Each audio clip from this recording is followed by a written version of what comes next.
ต้องมาถือไฟด้านนี้เดี๋ยวไ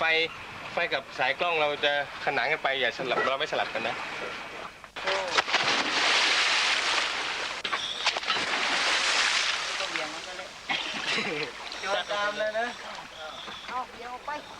ครับที่ลำบากแล้วก็ที่อันตรายที่สุดก็คือการ